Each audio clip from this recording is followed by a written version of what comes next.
2082 साल असोज महिनामा सल्यान मामाघर घुमघामका केही रमाइला अनुभवहरू।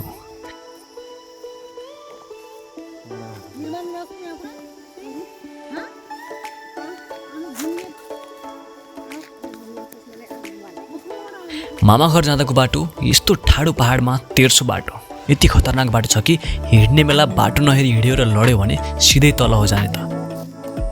यस्तो बाटोमा हिँड्न तराईमा बस्नेहरूको लागि चुनौतीपूर्ण हुन्छ भने यहाँ बसेकाहरू त कुद्न पनि सक्छन्। ए मामाहरूको अब त झुले पुल बनिछ। के पुल भन्नुभयो? झुले पुल बनिछ, पहिला त काटा पुल थियो। ए झोलुङ्गे पुल त्यहाँनिर होइन? नि त मासु हामी योभन्दा अघिल्लो 77 मा आउने बेला झुलुङ्गे पुल थियो, त्यहाँ त छ नि त। काटा थियो। ए 77 मा के? झुले थियो र? मैले काटा आछ नि। टिमुर रोप्या छ, सुन्तला, अदुवा। यो अनि यो पहिलेदेखि मान्छेको जग्गा हो कि आफै पछि गरायो? पछि आफै खन्दै बनाउँदै गर्छ कि आफ्नो कालला ए कालला आफ्नो जग्गा खन्दै बनाउँदै बनाएको।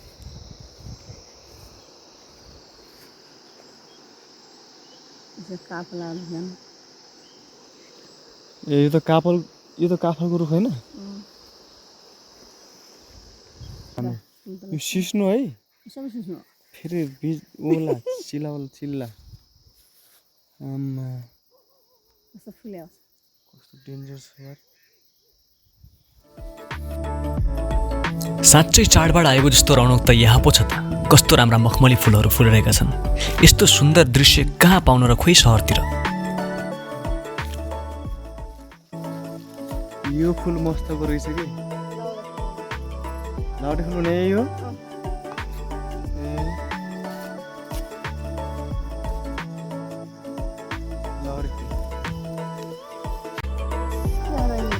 आहा, यी सयपत्रीहरू कति ढकमक्क फुलेका छन्। तिहारको माहौल त सयपत्री फुलेपछि सुरु हुन्छ।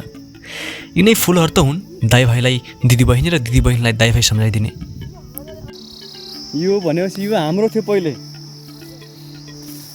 मतलब हाम्रो मात्रै कि बाजेको? ए यो अहिले पुरै सुन्तला खेती। ल ठिक छ। बेलबहादुर घरती मामाको हलुवावेदको फार्म।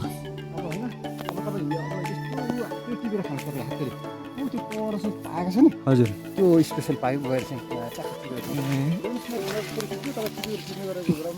ठिक छ म ओहो यो त गिलिक रहेछ त।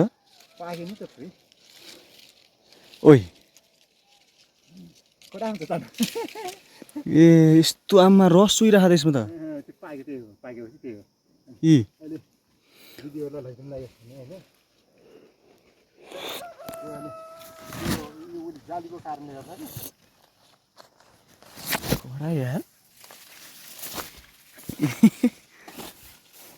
यस्तो हुँदो रहेछ है।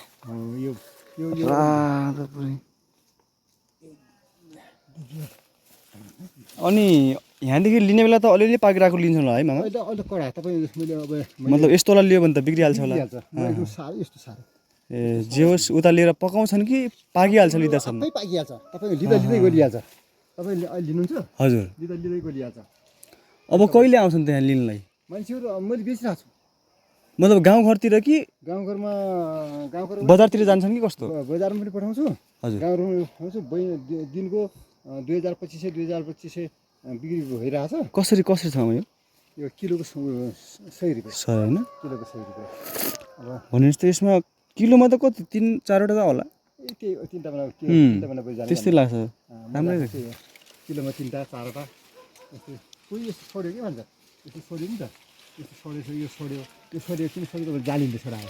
ए हजुर जालीलाई छोडायो होइन, जालीको कारणले छोड्दै गयो। यो पनि सडेकै होला त्यसो भए। यो पुरै बिग्रेको यो छोडेको हजुर। यो छोड्यो, जालीको कारणले छोड्यो।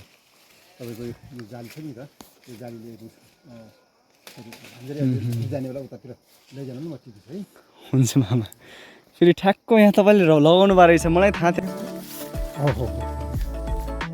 यो पाकेछ। हजुर अब पहिलो भयो नि त यसरी निकाल्ने होइन हो त्यसो नि ट्याक्कै मैले त अघि योदेखि निकाल्थेँ कि होइन यो चाहिँ तपाईँको अघि यो निकाल्यो भने त धेरै नरम भयो हुनाले अँ, तपाईँको चाहिँ भयो गल्यो फाटै गल्यो होइन यो पाक्यो नि त त्यो निकै यो जस्तो यो निकाल्नुहोस् त यो पनि इरहेको छ यो पाक्यो यो गयो यो ड्यामेज भयो फाल्नु पऱ्यो ड्यामेज भयो यो सोध्नुहोस् ड्यामेज भयो यसलाई त्यो ड्यामेज भयो अनि यो यतातिर यो ठिक छ ल हो घुमाउनुहोस् दायाँ बायाँ घुम्नुहोस् दायाँ बायाँ यो कडान्छ कि यो त त्यही भन्नु यो त हावा लाग्यो भने नै यो त कहिले झर्दैन यो चाहिँ बडो कडा चाहिँ तकडा बरु डाला गइहाल्छ यो चाहिँ निक्लिँदैन यसलाई त उस्तै गरेर चाहिँ कैँचीले कैँचीले राम्रो हुन्छ ल काट्ने अब चाहिँ यो चाहिँ त्यो कैँचीले चाहिँ ट्याक्क ट्याक्क ट्याक्क ट्याक्क ट्याक्क काट्ने भने भन्दा नि यो पनि राम्रो पाका त रहन्छ त्यही यस्तो यस्तो साह्रो एउटा निकाल्नु निकालौँ न त्यसलाई निकालिहाल्नुहोस् दायाँ बायाँ घुम्नु दायाँ हो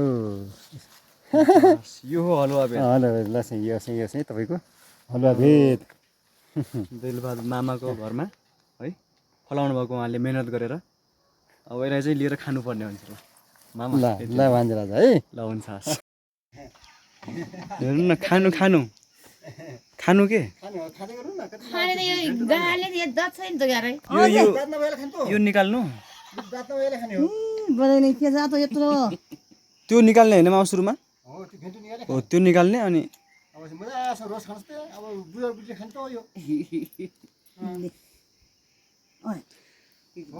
हुन त यो स्याउकै साइजको हुँदो रहेछ है यस्तो रस हुन्छ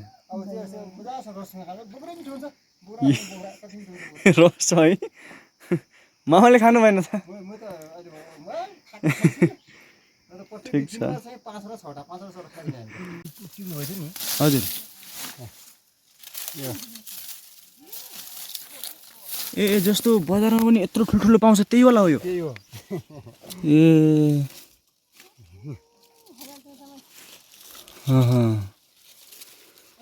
यही काँक्रो पनि रहेछ फेरि यसलाई त्यही कलमी गरेर निकालेको त होला त्यही भएर सानैमा फलिहाल्यो फेरि है यो सुन्तला त्यो तपाईँलाई त्यो ठुलोवाला हुन्छ नि आमै ठुलोवाला हुन्छ नि ठुलोवाला हो त्यही वाला हजुर ए ह्यान्ड रहेछ है ठुलो छ त्यही त हो यत्रो ठुलो छ यो त एउटा त खसेछ कि मामा ऊ हेर्नु त खसेर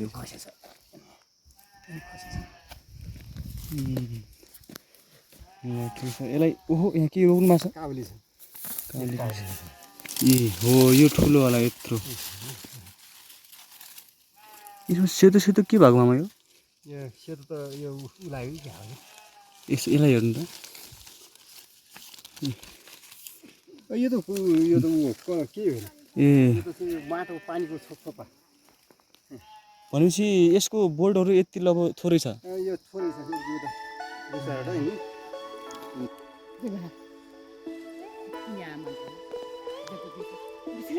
डिग्रेको गाउँदेखि उत्तर पूर्वमा रहेको यो डाँडा अनि यहाँको बस्ती कति सुन्दर देखिएको वाउ यही हो मेरी ठुली फुपूको पुरानो घर अहिले फुपू फाजु चाहिँ हुनुहुन्न दाइहरूको घर अर्को ठाउँमा छ सानोमा आएको बेला खुब जान्थेँ म फुपूको घरमा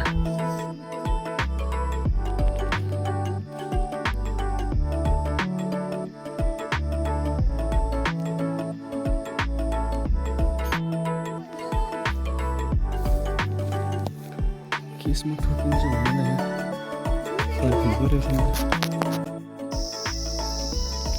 टिमुरको दाना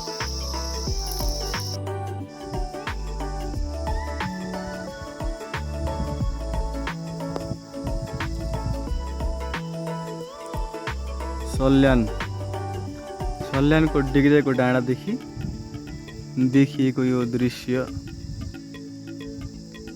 दमाचौरको डाँडा छत्रेश्वरी गाउँपालिका यो हो सल्ला यो हो मेल यी फलेको छन् मेल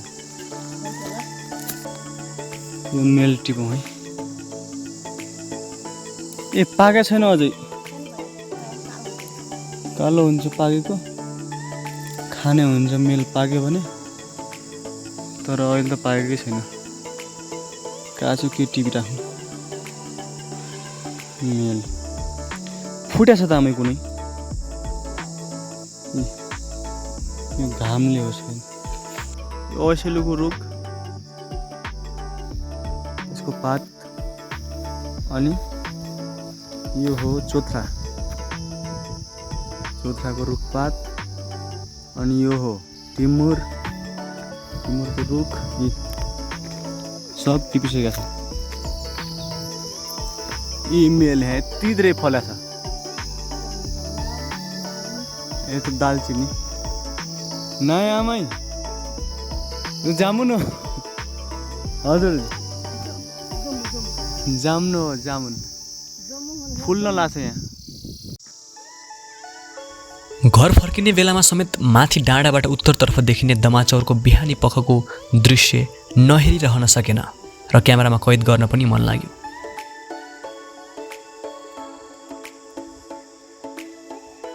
जेठो मामाको जेठो छोरा ठुल दाई मलाई बस लाग्ने स्थानसम्म पुर्याउन आउनु भएको थियो।